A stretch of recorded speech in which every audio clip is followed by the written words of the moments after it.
जय हिंद, नमस्कार जनाब। आपका बहुत बहुत धन्यवाद कि आपने अपने प्रोग्राम में हमें शरीक किया है। कोशिश करेंगे एक अच्छा डिस्कशन कर आपस में बातचीत हो पाए। Thanks a lot sir for joining.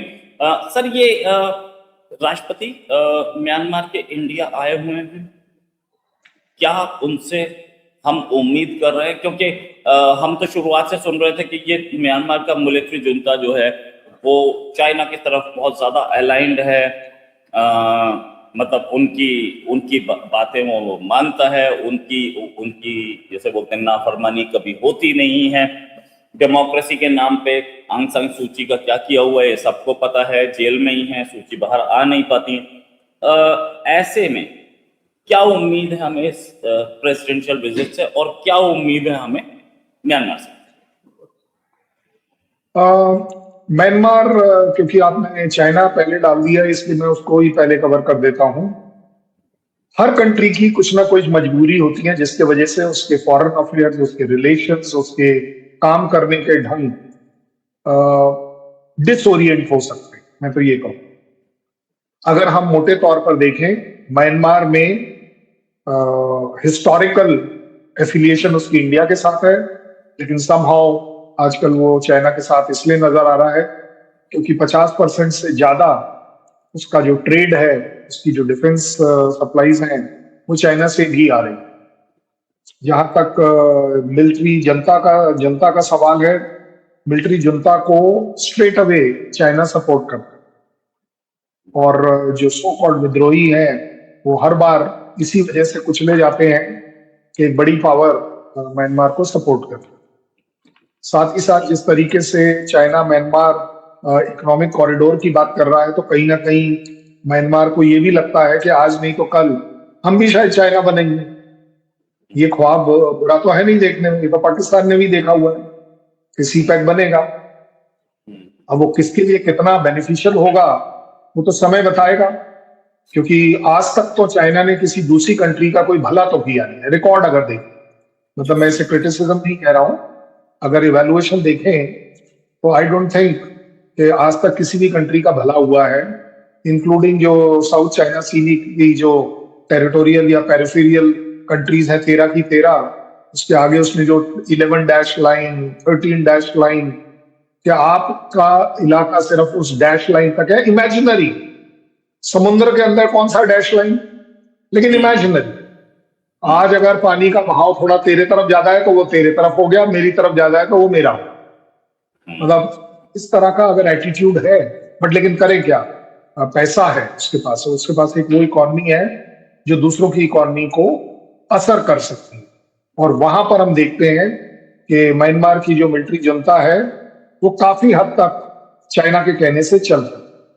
But at the same time India ने एक बड़ी अच्छी जो सिस्टम रखा हुआ है, not only toward look east की बात अगर हम करें, बट इवन नेबरहुड के पॉइंट ऑफ व्यू से, क्योंकि हमारा तकरीबन 1600 किलोमीटर का बॉर्डर है। इसके अलावा हमारा और उनका मैरीटाइम जो पानी का वो है वो भी हम शेयर करते हैं। चाहे तो दोनों एक दूसरे से काफी बेनिफिट रख सकते हैं। इसलिए मुझे लगता है कि इंडिया ने एक अच्छा काम ये किया है, like all other neighbouring countries, हमने म्यांमार को भी एंगेज कर रखा और प्रोडक्टिवली एंगेज कर रखा, चाहे वो डिफेंस टाइज हो, डिप्लोमेटिक टाइज हो, स्ट्रेटेजिक टाइज हो, मिलिट्री टाइज हो, साउथ ईस्ट के डेवलपमेंट या प्रोग्रेस के टाइज हैं, इन सब के ऊपर। और सोचा यह जाता है कि आज नहीं तो कल मिलिट्री जनता जब भी कभी खत्म होगी, कभी ना कभी डेमोक्रेसी आएगी, कभी ना कभी उस कंट्री का भी हक है कि वो प्रॉस्पेरिटी की ओर बढ़े, चाइना के चुंगल से किसी तरह बच जाए। जैसे कि आपके सामने लाइव एग्जांपल है, श्रीलंका भी उसके चुंगल में आ गया था, finally it has to come back to India. तो एग्जैक्टली वही चीज मैं म्यांमार में देख रहा हूं, एक बड़ी ही slow but steady growth India और म्यांमार के बीच में जरूर नजर आ रही। राइट सर, ये एक पोको आइलैंड दोनों कंट्रीज के बीच में एक बोन ऑफ कंटेंशन बना दिखता है, जिसमें चाइना बैठा है और वहां से हमारे सारे मिसाइल टेस्ट को मॉनिटर करता है। क्या एक ऐसे कंट्री जो कि जिसने हमारे दुश्मन देश को एग्जैक्ट बे ऑफ बंगाल में एक ठिकाना दे रखा है जहां से वो सर्वेलेंस करे। उसके साथ हमारे लिए रिलेशंस बनाना, उसके साथ हमारे लिए ये किसी भी तरीके के अलायंस में आना आसान रहेगा। नहीं, देखिए, मैं ये बात मान सकता हूं कि अगर हम बात करें कोको आइलैंड से रिलेटेड तो हमारे लिए डिसएडवांटेज है, मैं ये मानता हूं। लेकिन अब उस डिसएडवांटेज को ऑफसेट कैसे किया जाए? अगर हमने इस कंट्री के साथ, म्यांमार के साथ 1950 से हमने उनके साथ ट्रेड एंड कॉमर्स रिलेशन रखे, भाई चाइना तो नहीं रखे थे, चाइना की उस समय क्या हालत थी सबको पता है। हमने 2008 में म्यांमार के साथ एक एग्रीमेंट कर रखा है लैंड बाउंड्री क्रॉसिंग के रिजॉल्विंग का, दैट मींस पीसफुल रिजॉल्विंग का या सपोर्ट का। हमने 2006 में mutual assistance on criminal activity का भी उनके साथ रखा है। हमने 1950 में फ्रेंडशिप ट्रीटी भी रखी हुई है उनके साथ। इन सब के होने के बावजूद ये वो कंट्री है जो कि तकलीफ में रही और उसके तकलीफ का निवारण कैसे हो जब गरीबी है। मैं म्यांमार के साथ ट्रेड करता हूं तकरीबन 2.14 बिलियन का, जो कि एक बड़ा हम्बल है, मैं तो कहूंगा। लेकिन प्रॉब्लम यह है कि मेरे पास चाइना भी है जो तकरीबन 11 बिलियन का करता है। तो आप सोचिए उस कंट्री की मजबूरी। मैंने अभी इससे थोड़ी देर पहले क्या कहा आपको कि चाइना ने आज तक कहीं प्रॉस्पेरिटी नहीं लाई, उसने चीजों को एक तरीके से खरीद लिया है। 11 बिलियन का आप मोटे तौर पर देखिए कि म्यांमार में मिलिट्री जनता कैसे बेवकूफ बन रही है या अपनी पब्लिक को बना रही है। आप 2.14 बिलियन ट्रेड करते हैं इंडिया के साथ,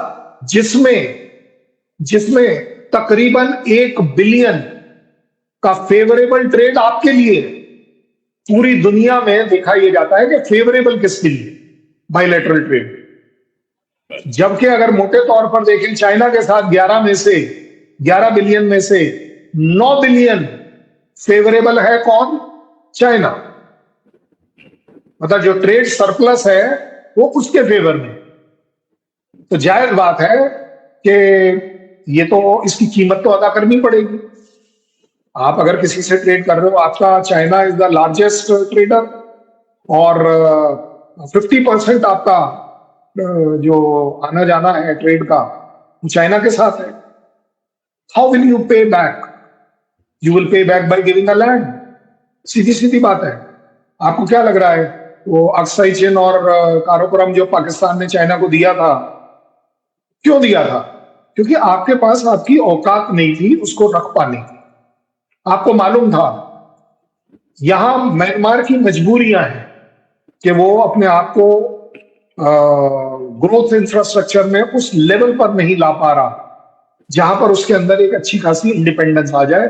मुझे लगता है कि India is trying it's best logically कि आप अपना ट्रेड बढ़ाइए, आप वहां ट्रेड करिए जहां आपको फायदा है।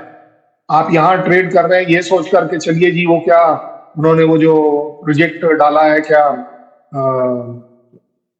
आई think that project is that CPEC का जो पैरेलल चाइना म्यांमार के बीच में जो ट्रेड बनाने की कोशिश करी जा रही है, उससे प्रॉस्पेरिटी आएगी। हो सकता है आए, दिख नहीं रही, कहीं नियर फ्यूचर में दिख नहीं रही। उनके पास एक और मजबूरी है, पाइपलाइन उनकी चाइना से आ रही है, एनर्जी का सोर्स उनके पास चाइना से आ रहा है। तो इसलिए मैं ये मानता हूं कि बर्मा की और इससे बड़ी पॉलिटिकल मजबूरी ये भी है कि मिलिट्री जनता को किसके सपोर्ट पे खड़ा किया जाए।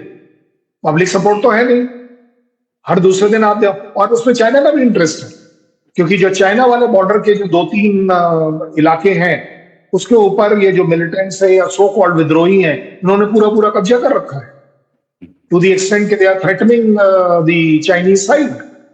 सो मोटे तौर पर अगर आप देखें, मुझे लगता है कि चीजों को म्यांमार के फेवर में लाने में समय जरूर लगेगा और वो समय जब ही आ पाएगा जब ये मिलिट्री जनता का कंट्रोल म्यांमार के ऊपर से कम होगा, डेमोक्रेसी ज्यादा आएगी।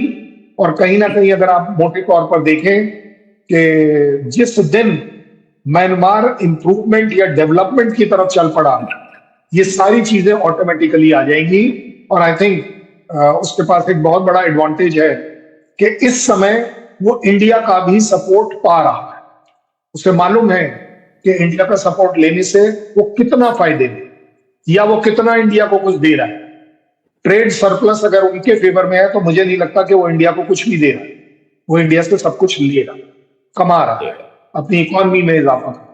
सो मैं इसे कहूंगा कि इंस्पाइट ऑफ द फैक्ट कि वहां एक अच्छी डेमोक्रेसी नहीं है, बट इंडिया की पॉलिसी के हिसाब से हम उस कंट्री को अभी भी एंगेज कर रहे हैं। और उनके प्रेसिडेंट का विजिट करना दिखाता है कि वो भी इस बात को समझ रहे हैं। राइट, वो भी इस बात को समझते। सर एक चीज और, अब चलते हैं अपने वेस्ट की ओर। और वेस्ट बहुत इंपॉर्टेंट है क्योंकि वहां पर बहुत सारी डेवलपमेंट्स हैं। साइप्रस हमसे ब्रह्मोस खरीदना चाहता है और India is willing to give it. क्यों इंडिया विलिंग है? क्योंकि टर्की ने हमसे रिलेशंस खुद बिगाड़े, पर्सनल एम्बिशंस, एर्डोगन की, जिनकी वजह से ये काम हुआ। अब साइप्रस जो है वहां से हमारे डिफेंस रिलेशंस बन रहे हैं। हम चाह रहे हैं कि साइप्रस के साथ और ग्रीस के साथ अच्छे रिलेशंस रखें, मतलब वो साइप्रस हमारे लिए बहुत इंपॉर्टेंट भी है क्योंकि एकदम मुहाने पे है सुएज कैनाल के, तो वो हमारे लिए वहां पे ट्रैकिंग और सारी चीजें जिसे बोलते हैं कि हमारे लिए वो आसान हो जाएंगी। और चीजें जिसे बोलते हैं, एक हाइफा पोर्ट हमारे हाथ में है, वहां पे हमारे पास है, तो ये हमें सपोर्ट करता है। मेडिटेरेनियन आगे आने वाले टाइम के लिए बहुत इंपॉर्टेंट है, इंडिया के लिए भी और दूसरे कंट्रीज के लिए भी। साइप्रस को ब्रह्मोस इंडिया दे सकता है और ऐसे में मेडिटेरेनियन की जियोपॉलिटिक्स में इंडिया की एंट्री हो रही है। ये इस पर क्या बोलेंगे सर? देखिए, सबसे बड़ी बात यह है कि साइप्रस की जो इंपॉर्टेंस है वो सिर्फ बिकॉज वो ईस्टर्न मेडिटेरियन में प्रेजेंट है यही नहीं है, उसकी एक बहुत बड़ी इंपॉर्टेंस यूरोपियन यूनियन के पॉइंट ऑफ व्यू से है। क्योंकि वो इसलिए हम देखते हैं कि यूरोपियन यूनियन के साथ जो हमारे अच्छे रिलेशन चल रहे हैं, Cyprus can be contributory towards that. Cyprus के साथ हमारे बड़े स्टेबल रिलेशंस हैं। हमारा उनके साथ एक अच्छा खासा डिप्लोमेटिक कंसेंसस चलता है। इकोनॉमिक प्रोग्रेस उनके साथ हमारी स्टेबल है। इवन स्ट्रैटेजिकली देखा जाए तो साइप्रस ने हमेशा यूएन में इंडिया के फेवर में, इंक्लूडिंग परमानेंट सीट के लिए भी हमारे फेवर में हमेशा वोट किया।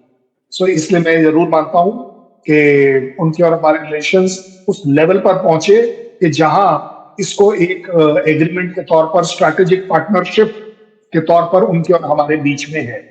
अब आगे बात के मैं तो ये कहूंगा कि अगर आप कहते हैं कि टर्की और पाकिस्तान, तो वेल यस, इसमें कोई डाउट नहीं है कि टर्की और पाकिस्तान इज अ प्रॉब्लम, इसमें कोई बात नहीं, शक ही नहीं। और अगर मुझे इंडिया को स्ट्रैटेजिकली टर्की और पाकिस्तान को किसी भी तरह से प्रेशर में लाना है तो उसका easiest one of the ways कि आप साइप्रस को अपने साथ, डिफेंस के पॉइंट ऑफ, ऑलरेडी हमारा उनके साथ डिफेंस एंड काउंटर टेररिज्म का एग्रीमेंट है, स्ट्रेटेजिक एग्रीमेंट है, पार्टनरशिप का एग्रीमेंट है। सो मुझे लगता है कि Cyprus can be very very important to us, क्योंकि साइप्रस लकीली साइप्रस को पाकिस्तान रिकॉग्नाइज नहीं करता है, इसलिए एक तरह से आप कह सकते हैं दुश्मनी है। उनके बीच में ट्रेड रिलेशन है ही नहीं, इसलिए भी मैं मान लूंगा। और अगर एक ट्रेड का, जैसे म्यांमार में बताया मैंने कि मजबूरी है, साइप्रस को वो वाली मजबूरी उतनी तगड़ी नहीं है, क्योंकि वो चाइना के साथ सिर्फ $1 बिलियन का ट्रेड करते हैं, विच इज नॉट, मतलब which is a manageable to, जिसको बोलते हैं कि फायदेमंद है साइप्रस के लिए। साइप्रस को वो BRI, वो जो रोड इनिशिएटिव जो चाइना का है, उसमें भी इंटरेस्ट है, क्योंकि उसको भी वही लारा लप्पा दिया हुआ है चाइना ने कि आपके यहां पर डेवलपमेंट आ जाए। So as far as India is concerned, अगर पाकिस्तान साइप्रस को रिकॉग्नाइज नहीं करता, पाकिस्तान और टर्की को अगर हमें काउंटर करना है, तो हम साइप्रस के अंदर अच्छी प्रेजेंस, अच्छे रिलेशन, अच्छी मिलिट्री रिलेशन रखकर काफी हद तक उन्हें प्रेशर में रख सकते हैं, क्योंकि वहां पर चाइना इफेक्ट उस लेवल का नहीं है जैसा कि काफी और जगहों पर जहां पर हम चाह रहे हैं वहां पर।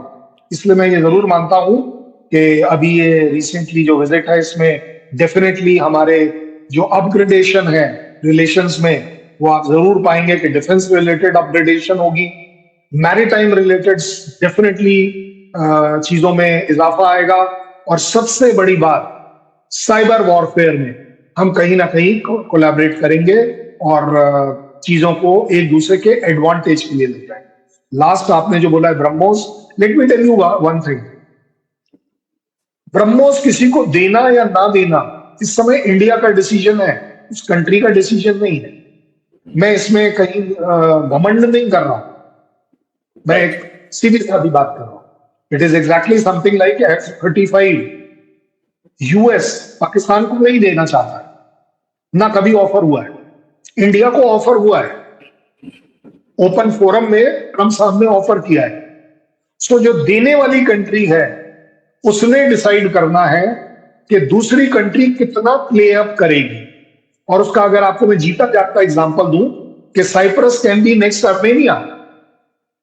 मैं अर्मेनिया का नाम जानबूझ के ले रहा हूं क्योंकि अभी अर्मेनिया की जो परेड हुई है, नेशनल परेड जो हुई है, उसके अंदर पहली बार दुनिया में इंडियन वेपन सिस्टम्स जो हैं वो डिस्प्ले करे गए हैं मेजॉरिटी